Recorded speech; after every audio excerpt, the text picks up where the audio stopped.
Welcome into the 2-minute drill here inside the Auburn Tigers. Jason Caldwell and Mark Murphy from a now quiet Jordan-Hare Stadium, but it was anything but quiet for really the majority of the game Saturday. Mark, Auburn dominated the Georgia Bulldogs. Unbelievable crowd, atmosphere, everything that I think you could want out of a football game, you got out of the Auburn Tigers on Saturday. You know, the players were very appreciative of the crowd. They talked about that afterwards. Gus Malzahn mentioned it. And it was a fun game. A lot happening, a lot of big plays on offense and defense. And if you told me Auburn would hold Georgia to 46 yards rushing before the game, I would have been astonished. But that's exactly what happened. Auburn controlled both scrimmage lines, offense and defensively. So many people played well, Jason. It was a really, old school, classic SEC power football win for the Tigers, and there wasn't like one star. There was a lot of stars. Yeah, it was, like you said, both sides of the football. I mean, you look and it has to start on defense with what Auburn did against a team averaging almost 300 yards rushing a game, and they never let Nick Chubb, Sony Michel, those guys get off.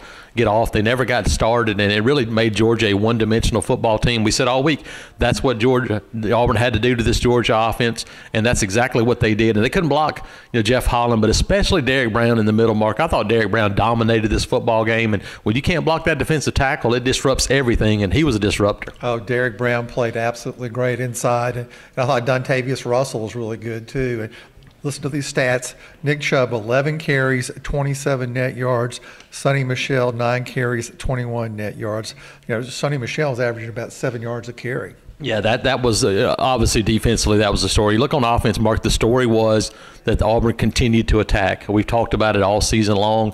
When this team attacks, good things happen, and, boy, they attack from start to finish. I mean, 2 minutes left running out the clock, you run an RPO with Malik Willis. That's how strongly Gus Malzahn felt about keeping the foot going, and Chip Lindsey called a great game as offensive coordinator. Yeah, I give Chip Lindsey 5 stars for this game plan. He was really good. The players were excited about it. And I also give the defensive coordinator, Kevin Steele, a lot of props. They did a great job of making Georgia one-dimensional and putting the game on the shoulders of the true freshman quarterback. When it got into that situation, the Auburn defensive line just teed off on him. They did, and well, you look and people have been waiting for one of these games, and this is this is the first time we've seen Auburn have one of these games against Georgia and Alabama in quite a while. This is a big confidence builder for this team, and they were already really confident. This is a confident team before the game. They were ready to go, but when you put it together in a game like this, Mark, it's you can't imagine how big this can be moving forward for this Auburn team. 2 games now left in the regular season.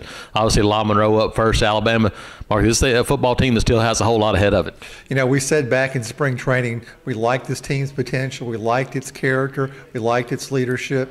They got tried a couple times during the regular season, and they come through with flying colors down the stretch so far. Absolutely. Huge win for the Auburn Tigers over the Georgia Bulldogs, and like I said, a great day, a great atmosphere, and a fun time for Auburn, especially on this Saturday. Jason Caldwell and Mark Murphy inside the Auburn Tigers.